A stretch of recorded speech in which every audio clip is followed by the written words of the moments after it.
Hello दोस्तों। तो चलिए चलते हैं हिमाचल और दर्शन करते हैं 5 शक्तिपीठों के। हालांकि इस वीडियो में मैंने 3 ही कवर किए हैं क्योंकि वीडियो बहुत लंबी हो जाती है और मैं डिटेल्ड इन्फॉर्मेशन नहीं दे पाती आपको।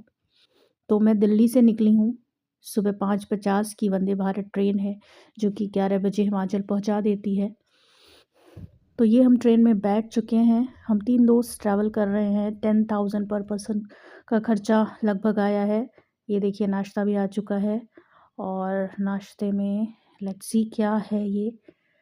2 डब्बे हैं नाश्ते के लिए। आई थिंक इसमें ब्रेड रोल है। ओके, देखने में तो टेस्टी लग रहा है। उपमा भी है, एक दही है, एक केक है, नैपकिन्स एंड टी बैग भी है, powder T.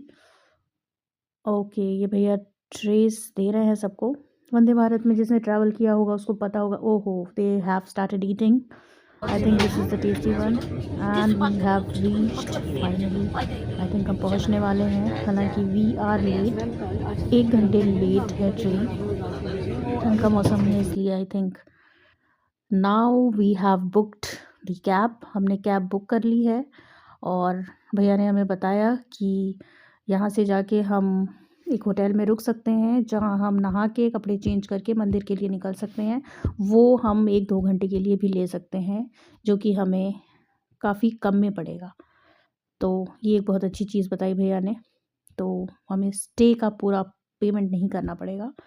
And I think हम पहुंच गए होटल में। हम नहा के कपड़े चेंज करके 1 घंटे के लिए हमने ये होटल लिया, 1-1.5 घंटे के लिए। एंड हम निकल चुके हैं अपने पहले दर्शन की ओर जो कि है माँ चिंतपूर्णी का। हम सीक्वेंस में दर्शन करेंगे, जैसे जैसे मंदिर आएंगे उसके अकॉर्डिंग।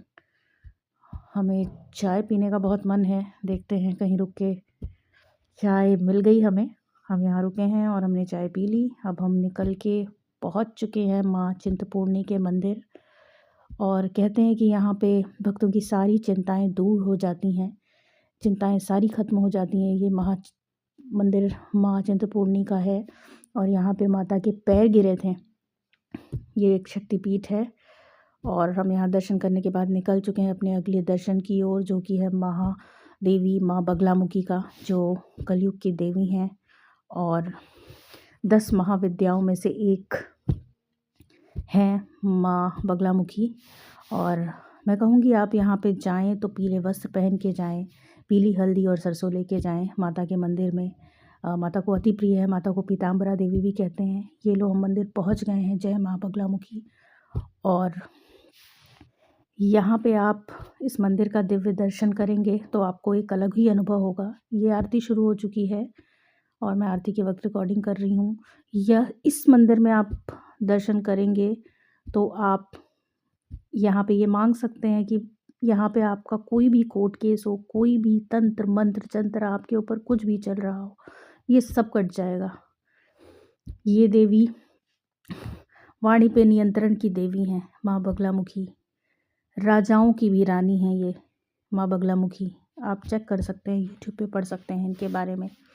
तो कोई भी कोर्ट केस हो, कोई भी प्रॉब्लम हो, परेशानी हो, तो आप यहाँ दर्शन करने ज़रूर आएँ।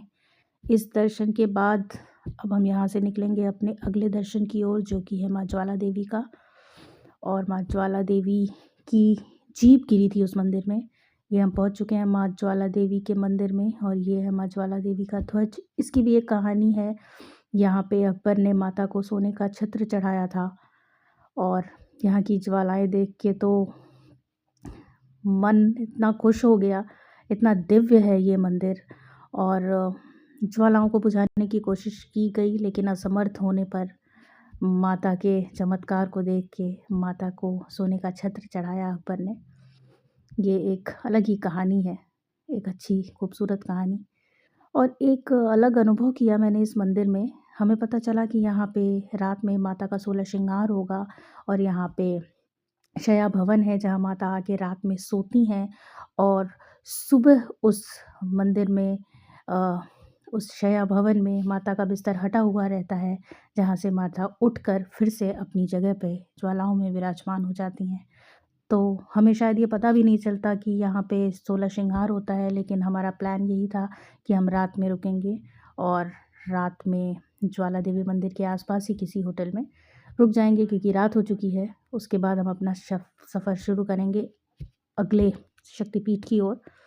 तो चलिए, जितनी रिकॉर्डिंग मुझे करने को मिली, ये शया भवन है। यहाँ पे इस चांदी का बिस्तर है जहाँ माता को 16 श्रृंगार किया जाता है और फिर माता यहाँ पे आराम करती हैं और दूसरे दिन सुबह अपनी जगह फिर विराजमान हो जाती हैं और ये बिस्तर हटा रहता है। ये एक अलग ही एक्सपीरियंस है जो यहाँ के पंडितों ने हमें बताया है।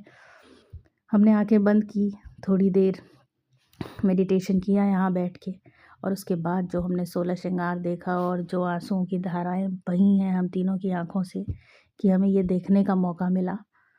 हम कितने खुशकिस्मत हैं जो हम ये देख पा रहे हैं। तो आप भी कोशिश करिए कि आप इस समय यहाँ पहुँचें।